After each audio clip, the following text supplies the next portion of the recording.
Si tu m'as donné ta vie, je te donne la mienne. Dans le froid de la nuit, mon cœur t'appartient. Et quand la tristesse arrive, je sais tu es là, toujours près de moi. Bon samedi, bienvenue à votre émission La Victoire de l'amour. Comme on le fait tous les samedis, on rejoint deux personnes qu'on aime beaucoup, Sœur Angèle et Marcia.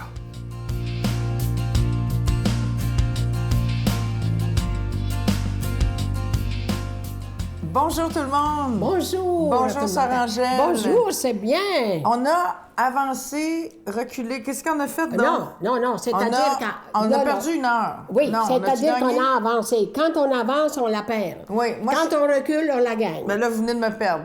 Mais c'est pas grave.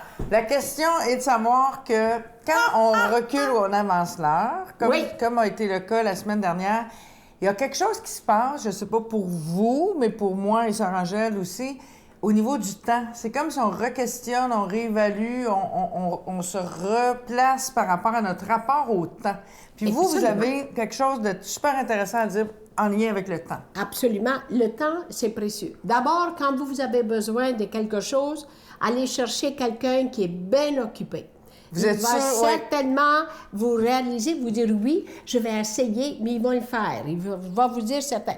Puis ceux qui font rien, bien, demandez rien parce qu'ils ne savent pas comment s'y prendre, faire quelque chose. Seulement que le matin, moi, là, que je suis bien occupée, puis vous autres aussi, je suis sûre à la maison, vous savez, comme avec les enfants le matin, mais là, on a avancé l'heure. Ça veut dire qu'on a perdu une heure. Quand on perd une heure, c'est beaucoup. Parce que là, si je veux lever à 5 heures, vous vous levez à 4 heures. Et ça veut dire que quand vous couchez, vous perdez une heure. Alors, moi, le matin, je vais vous dire, pour partir et donner vraiment un élan à ma vie consacrée, ou vous autres aussi, prenez le temps de vous ramasser. Moi, je suis chanceuse. On a la méditation, on a les loads, puis on a la messe. Quand vous dites de se ramasser, pas ramasser nos bas qui traînent roule en bas, là, se ramasser spirituellement. Soi-même. Oui. Et puis s'asseoir en silence. Si c'est possible. C'est sûr quand on a des enfants, mais quand ils partent, là, vous allez rester seul. Puis là, il faut se trouver une nourriture intérieure. Pas rien qu'une nourriture de manger, par exemple. Là, je vais vous dire, hein, tout le monde est tellement pressé, on fait les lunchs en voie donc. Oui, on a mis des sandwichs pour dire que s'il y a une chose qu'on ne peut pas remettre à plus tard, c'est bien manger. Donc, des fois, on mange sur le pouce, mais il faut quand même manger, il faut se nourrir. Puis se nourrir spirituellement, c'est super important. Ça, c'est l'essentiel. Moi, je ne pourrais pas tenir le coup avec la vitesse que la vie me demande. Et puis, mais seulement, vous avez une vie spirituelle. Oubliez pas ça. C'est ça, parce que vous me posez toujours la question. Où vous trouvez votre force, où vous trouvez votre énergie, où vous trouvez votre joie? Avant de commencer votre journée. Avant de commencer. Puis vous savez, peut-être vous écoutez Sœur Angèle, vous dites, oui, mais Sœur Angèle, c'est ça, sa vie, c'est de prier, c'est de... Moi, je peux vous dire, je fais un petit témoignage minuscule. Oui, vas-y. Moi, depuis 20 ans, tous les matins, avant de commencer ma journée, je prends 1 heure pour méditer, pour écrire, pour recevoir tous les bienfaits que la vie peut m'apporter. Puis c'est ce qui fait que... C'est l'essentiel. Oui, absolument. C'est l'essentiel. Alors moi, je vous conseille vraiment, qui que vous êtes, prenez le temps de savoir que vous existez. C'est très important de savoir qu'on existe. Et puis, qu'on fait le vide en soi pour repartir vraiment la journée. Et on est capable de recevoir ce qui ne va pas, ce qui va et ce qu'il faut faire. Parce que c'est pas toujours évident. De se ramasser avant de commencer la journée. Merci beaucoup, Sœur Angèle. Merci. Notre Père qui es aux cieux, que ton nom soit sanctifié, que ton règne vienne, que ta volonté soit faite sur la terre comme au ciel.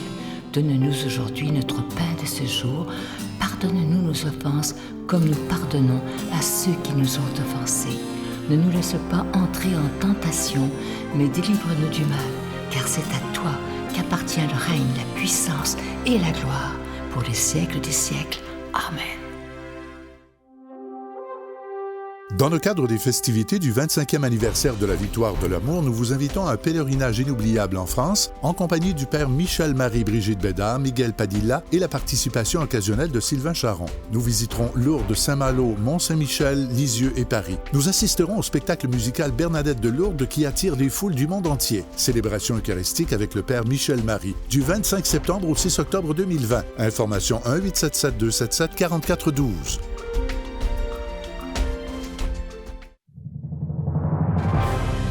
En compagnie du père Michel-Marie, Marcia Pilote, Sœur Angèle, Éloi Gillard, Stéphane Roy, Brigitte Bédard et Sylvain Charon. En chanson, Mélissa Bédard, Georgia Fumanti, Jessica Poulain et Miguel Padilla. Et un mini-spectacle de l'unique Natacha Saint-Pierre et Grégory Turpin. Les 6 et 7 juin 2020 à 13h et 19h à la salle Maurice-Aubry de Sherbrooke. À réserver rapidement au 514-523-4433 ou sans frais au 1-888-811-9291. Je prends quelques instants pour solliciter votre aide pour le ministère de la Victoire de l'amour. Vous savez que ce ministère, il existe maintenant déjà depuis 25 ans. Pour moi, ça tient du miracle. Vous savez qu'on est dans le mois du carême, le mois de mars, le carême 2020. Et comme on le fait depuis toujours, pendant le carême, il n'y a pas de cadeau du mois. On demande, si c'est possible pour vous, de faire un don spécial du carême sans rien attendre en retour, simplement parce que nous aimons Jésus et on veut que sa parole soit annoncée. Et quand vous donnez à la Victoire de l'amour, vous devenez des protecteurs de la foi. Vous savez, comme moi, il s'agit de regarder tout ce qui se passe dans notre société, qu'on fait tout pour faire taire Jésus, pour faire taire son message, mais nous, on fait tout pour que son message soit entendu à toutes les nations, finalement. Alors, merci de tout cœur de ce que vous ferez en ce mois de mars pour le mois du carême. Et je vous rappelle aussi que vous recevrez un reçu d'impôt. Je vous donne l'adresse. La Victoire de l'amour, case postale 120, succursale Boucherville à Boucherville, le J4B 5E6, je vous la redonne. La Victoire de l'amour, case postale 120, succursale Boucherville à Boucherville, le J4B 5E6. Également par téléphone, par carte de crédit du lundi au vendredi de 8h30 à 16h30 dans le 514-523-4433, 523-4433 ou sans frais le 1-888-811-9291, 1-888-811-9291 et aussi sur notre site Internet. Vous savez que c'est une façon très rapide, efficace et sécuritaire de faire votre don. C'est le www.lavictoiredelamour.org. Merci de tout cœur de votre offrande spéciale du carême 2020. Merci.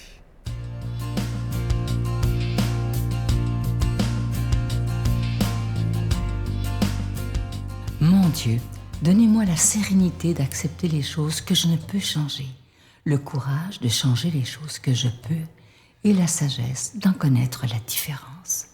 Amen. Aujourd'hui, la parole de Dieu est proclamée par quelqu'un qu'on apprécie beaucoup. Il est pasteur à Trois-Rivières, le révérend Joël Lapierre.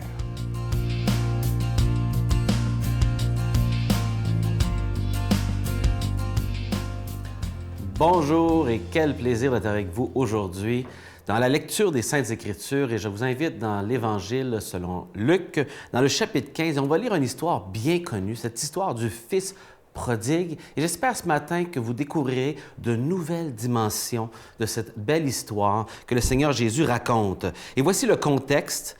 On dit, des collecteurs d'impôts et des pécheurs s'approchèrent tous de lui pour l'écouter. Jésus avait beaucoup d'attention de ces gens. Et les pharisiens et les scribes murmuraient et disaient, « Cet homme-là fait bon accueil aux pécheurs et mange avec eux. » Ça les dérangeait profondément de voir Jésus avec des gens dits de mauvaise vie. Et donc, alors, il refait cette parabole. Et donc, la parabole qui va suivre se veut une réponse à la réaction de murmures de ces pharisiens qui ont de la misère à voir Jésus accueillir les bras ouverts ces pécheurs, ces gens de mauvaise vie. Et la parabole va comme suit au verset 11. Il dit encore, « Un homme avait 2 fils. Le plus jeune dit à son père, « Père, donne-moi la part du bien qui me revient. » Il veut la part de son père avant que celui-ci meure. Et le père partagea son avoir.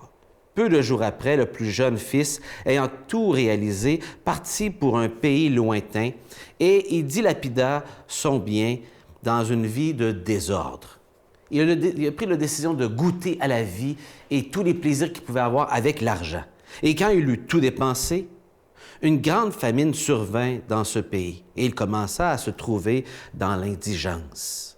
Il alla se mettre au service d'un des citoyens de ce pays qui l'envoya dans les champs garder les porcs. Il aurait bien voulu remplir le ventre de gruau que mangeaient les porcs, mais personne ne lui en donnait.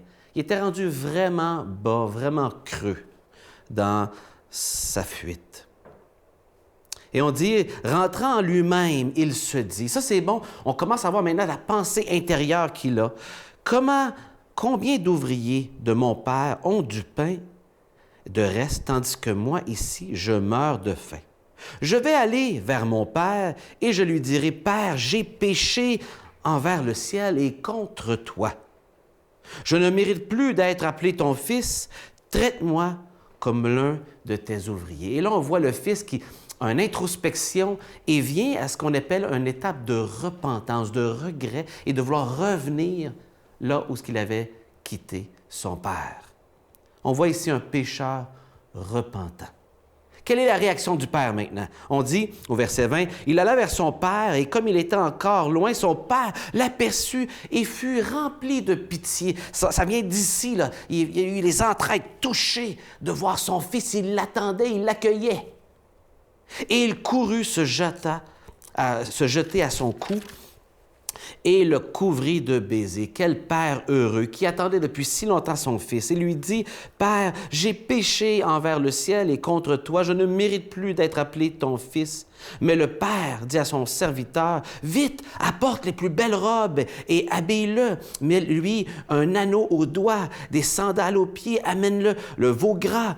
Tuez-le, mangeons et festoyons, car mon fils que voici était mort et il est revenu à la vie. Il était perdu et il est retrouvé. » Voilà maintenant le Père qui est l'image du Père céleste, qui prend plaisir à voir la conversion d'un pécheur repentant qui revient à lui. Quel accueil, quelle joie!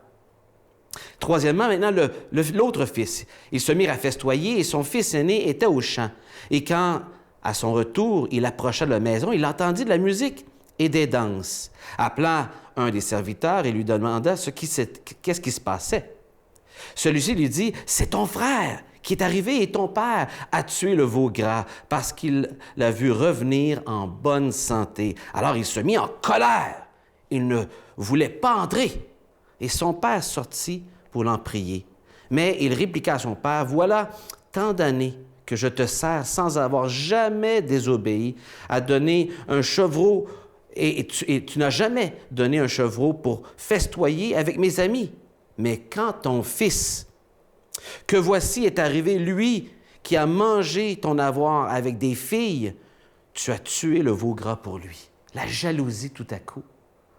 Lui qui a servi avec tant de sacrifices, mais pourtant, peut-être le cœur ne l'y était pas, un peu comme les pharisiens qui n'avaient pas le cœur là et qui étaient dans la religiosité. Et voici comment Jésus termine. « Mon enfant, le Père lui dit, tu as toujours été avec moi et tout ce qui est à moi est à toi.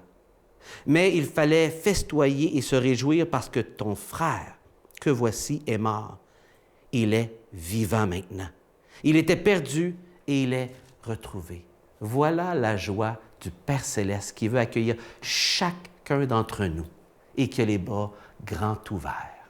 Que le Seigneur vous accompagne. Je vous salue Marie, pleine de grâce. Le Seigneur est avec vous. Vous êtes bénie entre toutes les femmes, et Jésus, le fruit de vos entrailles, est béni. Sainte Marie, Mère de Dieu, priez pour nous pauvres pécheurs, maintenant et à l'heure de notre mort. Amen. Je vous invite à ne pas manquer l'émission de demain. Je reçois avec beaucoup de joie quelqu'un qu'on apprécie beaucoup. On le voit de temps en temps à l'émission, ce coach de vie international, Franck Nicolas. Et le sujet qu'on aborde demain avec lui, c'est quoi faire lorsqu'on se sent perdu dans la vie. Ça nous est tous arrivé d'avoir des moments creux, d'avoir des moments où on ne sait plus où on s'en va. Et comme toujours, Franck nous donne des conseils très précis, très utiles. Alors je vous invite à ne pas manquer ça demain. Il est toujours très, très apprécié. Bonne journée. À demain. Bye. Notre cerveau est ainsi fait, nous devons apprendre à le domestiquer et surtout c'est un effort, retenez ceci, c'est un effort d'être heureux et c'est facile d'être malheureux. Pourquoi? Parce que notre cerveau, il n'a certainement pas été conçu pour nous permettre d'être heureux.